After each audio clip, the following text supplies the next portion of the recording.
A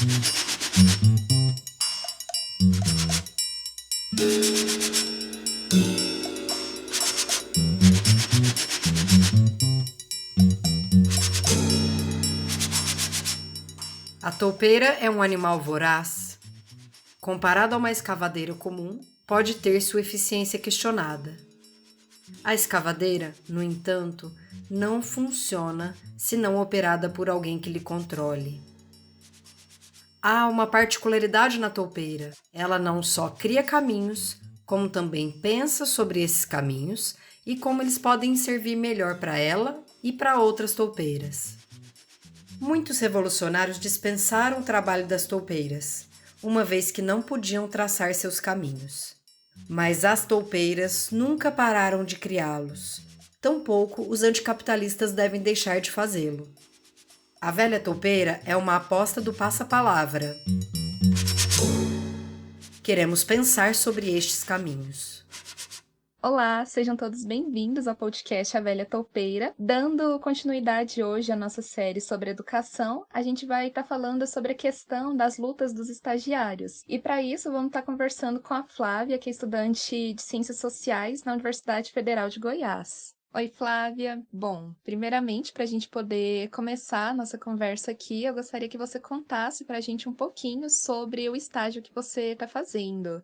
Olá, meu nome é Flávia, eu sou estudante de licenciatura das Ciências Sociais da Universidade Federal de Goiás. Atualmente participo do Núcleo Sertão, que é o Núcleo de Estudos e Pesquisas em Gênero e Sexualidade. Fui bolsista do PIBID, que é o Programa Institucional de Bolsas de Iniciação à Docência, de novembro de 2020 até março desse ano. Eu acho importante colocar como ponto de partida que o PIBID é um pouco diferente do estágio, né? Apesar de terem mais semelhanças do que diferenças. Eu acho que a gente pode acreditar que o PIBID é um complemento muito importante. Uma das diferenças também é o fato de que o PIBID foi instituído pela CAPES, né, e o estágio docente pela Lei de Diretrizes e Bases, né. E o estágio, enquanto é obrigatório, o PIBID já precisa de um processo seletivo para se efetivar o ingresso. Certo.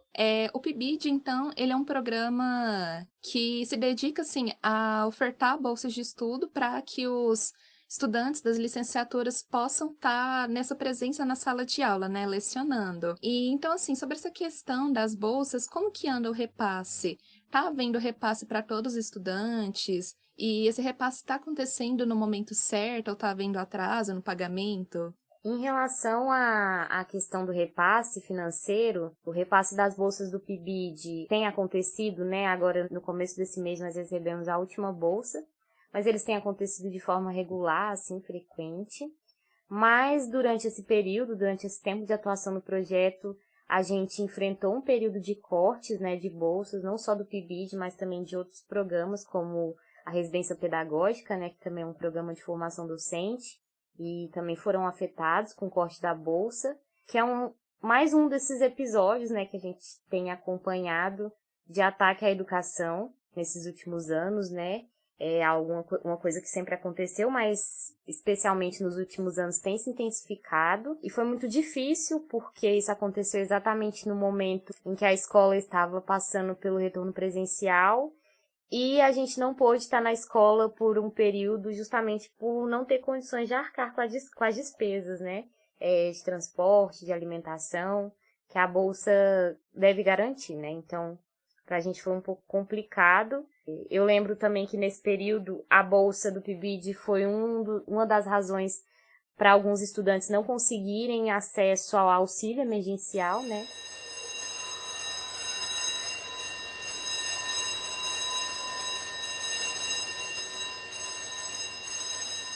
Então a situação ficou muito difícil, porque a gente sabe o quanto esses R$ 400 são importantes na vida dos estudantes de baixa renda, né? Muitas vezes é o que subsidia não só a permanência na universidade, mas outros gastos domésticos que são fundamentais.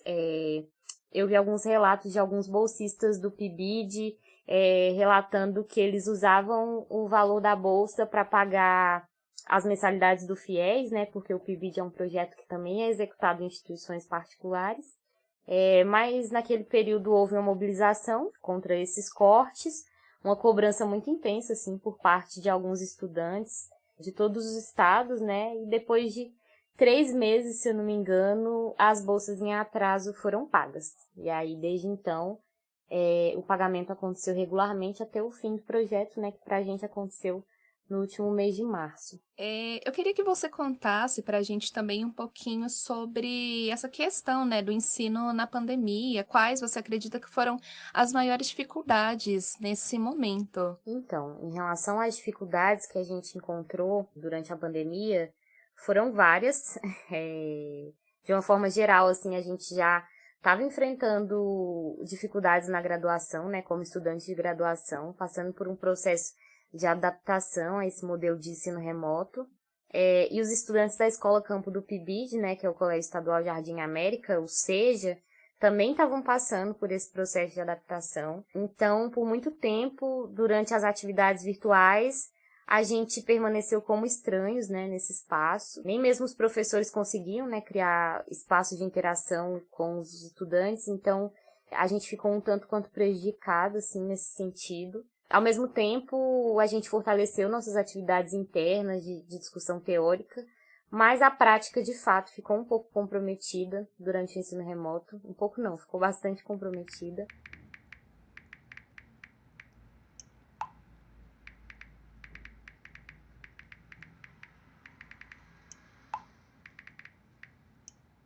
Mas assim, se a gente pensar que um dos objetivos do PIBID é colocar a gente para vivenciar o cotidiano escolar, os dilemas da escola, o projeto fez muito sentido, né? Porque era exatamente esse o contexto, dificuldades do ensino remoto que a escola estava vivenciando naquele período.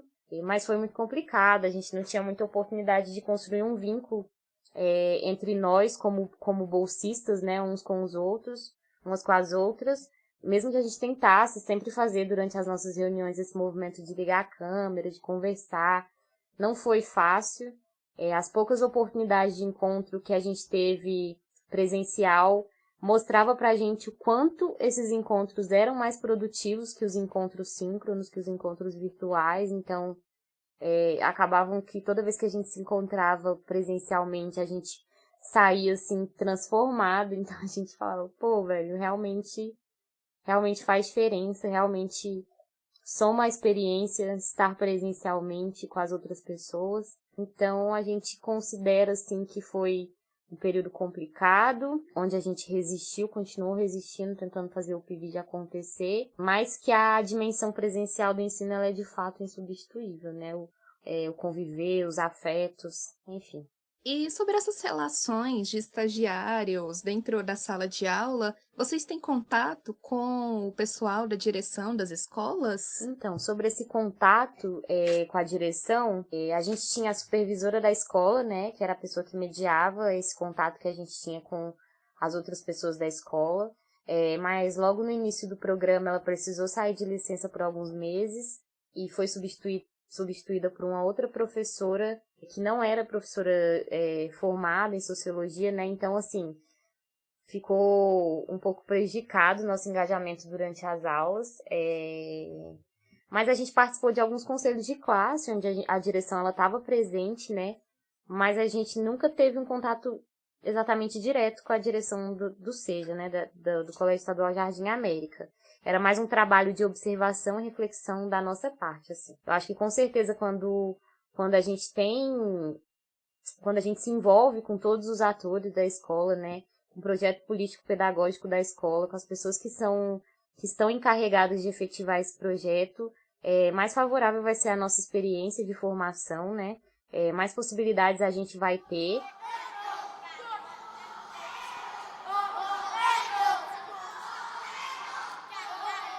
Mas a gente entende também que a forma como as coisas estavam acontecendo, o contexto não ajudou muito, né, esse processo, assim. Não era exatamente uma escolha pessoal da diretora da escola em não criar vínculo com os bolsistas do PIBID. A gente sabe que a tarefa da gestão escolar ela foi redobrada, né, considerando esse papel que a gestão tem de estar em contato com as famílias dos estudantes e o quanto o ensino remoto fortaleceu isso. Então, eu acho que foram essas outras demandas, essa questão do ensino remoto que prejudicou um pouco esse contato. É óbvio que se ele tivesse acontecido, eu acho que as possibilidades de trabalho elas teriam sido ampliadas e, com certeza, quanto mais essas pessoas que trabalham na escola, que estudam na escola, estão em comunicação, né, mais efetivos são os projetos. Então, foi isso que aconteceu. E quão importante você acha que é o estágio para a sua formação acadêmica? Então, mesmo com todas as adversidades que eu trouxe para o meu relato, a respeito das experiências que a gente vivenciou durante o PIBID, né, com certeza o programa foi fundamental para a minha formação, para formar minha identidade docente, para me inteirar dos debates da educação, né, para eu conhecer um pouco essa experiência prática de estar dentro de uma sala de aula, de mediar uma aula, de conversar com esses jovens, com essas crianças, ensinar sociologia, aprender mais do que ensinar, né? Enfim, eu não consigo nem colocar com todas as palavras a importância do PIBID para minha formação. Ter contato com a educação transformadora, estar em diálogo com esses outros estudantes bolsistas que muitas vezes estavam ali enfrentando os mesmos dilemas que eu também enfrentava, poder fazer trocas, conversar, conhecer professoras que inspiraram a professora que eu quero ser um dia, tudo isso, assim, ampliou muito a minha reflexão sobre a escola, minha reflexão sobre a docência, sobre mim mesma e sobre o mundo também, assim, foi muito, muito rico, muito importante essa experiência, com certeza. Muito bom. Sobre esse contexto que a gente está passando agora, de um retorno presencial, né? Nesse retorno à sala de aula, os estágios também vão retornar para a sala de aula? E se forem retornar, quais você acredita que vão ser os maiores obstáculos a se enfrentar nesse momento? Sim, a recomendação era de que a gente voltasse junto com a escola. Isso não aconteceu no primeiro momento, porque a escola ainda estava experimentando o ensino híbrido, então não tinha muita abertura para a gente estar lá presencialmente, porque nem os estudantes podiam estar lá presencialmente, todos ao mesmo tempo. Mas conforme as coisas foram se adaptando, houve esse movimento de retorno, né? Como eu disse antes, isso aconteceu ao mesmo tempo durante o corte das bolsas, então a gente ficou um período sem realizar essas atividades. Mas no frigir dos ovos, assim, a gente teve presencialmente na escola realmente apenas em 2 ocasiões. Entre nós a gente pôde se encontrar mais vezes, né? A gente, como projeto, a gente teve, se não me engano, 3 encontros presenciais. Mas em relação aos obstáculos enfrentados no retorno presencial, assim, de uma forma bem geral, eu acho que um dos maiores é a própria questão da saúde, né? Os temores a respeito da disseminação do vírus, da Covid-19. O voltar a conviver também, a conversar, a se comunicar, é um desafio que a gente conversou entre nós, assim, que a gente também está enfrentando agora. Parece que a gente precisa reaprender a socializar, a conversar, a fazer trocas. Às vezes é muito estranho, né? Dependendo da experiência que a gente teve de isolamento social. Em relação a como a escola campo do PIBID vivenciou esse retorno presencial, a gente acompanhou durante as aulas síncronas, né? Como era complicado, como era difícil para esses professores serem professores do ensino híbrido, por exemplo, que durou pouco tempo, mas o tempo que durou, assim, a gente observou como era difícil para um docente mediar ao mesmo tempo a dimensão presencial e virtual de ensino, assim, 2 ambientes, 2 salas. Isso foi uma coisa complexa, assim, pensando nas dificuldades desse cenário de retorno.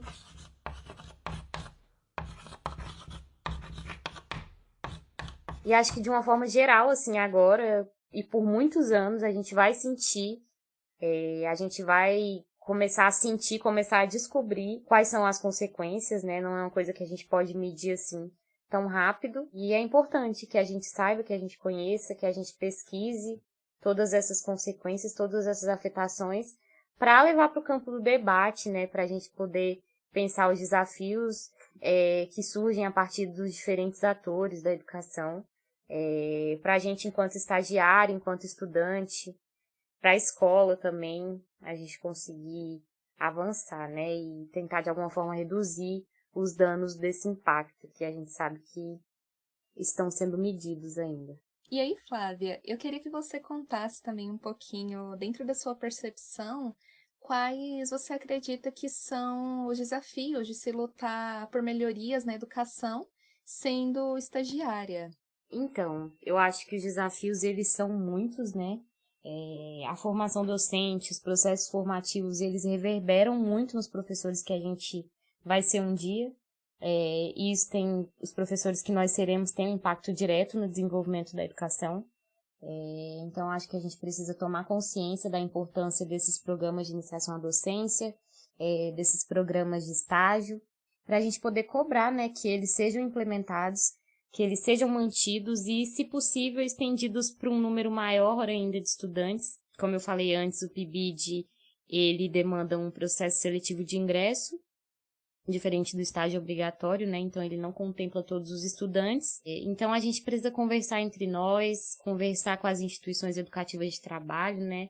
Para cobrar do Estado, para cobrar do governo, políticas educacionais que valorizam esses programas. É uma luta que, infelizmente, ela é contrária ao projeto político desse governo atual, né? Que é um projeto político de morte, onde faz todo sentido atacar a educação, né? Considerando a potência transformadora que ela tem.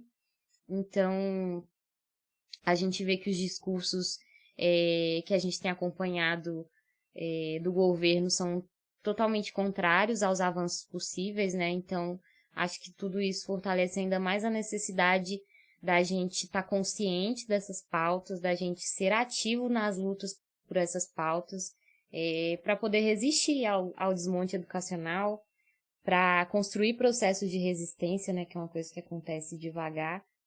E para a construção desses processos de resistência, como estagiários da educação, a gente tem que acreditar no debate público, nas reflexões coletivas, né? Ter conhecimento da realidade histórica que envereda esses caminhos que a educação tá percorrendo agora, para a educação cumprir o papel social que ela tem de transformação, né? Que foi algo que o estágio, que o programa me fez conhecer e acreditar. Bom, Flávia, é isso, né? Vamos seguindo. Eu queria te agradecer por você ter disponibilizado nesse tempinho de estar conversando com a gente sobre essa questão das lutas, né, sendo estagiária hoje. É isso, realmente muito obrigada. E se você quiser deixar um recadinho, o espaço agora é todo seu. Muito obrigada pelo convite. Eu acredito realmente que é muito importante esses diálogos. Quando a gente quer pensar horizonte de transformação para os problemas que a gente enfrenta agora, né? Acho que trazer um pedacinho dessa experiência de vivência, de afetações do PIBID é muito importante. Inclusive as implicações da pandemia para essas relações de estudo, de trabalho. Então eu deixo aqui de novo essa mensagem da importância dos debates coletivos, das reflexões a partir das diferentes vivências que a gente tem, né? E meu agradecimento de novo por esse espaço para compartilhar essas experiências. Muito obrigada.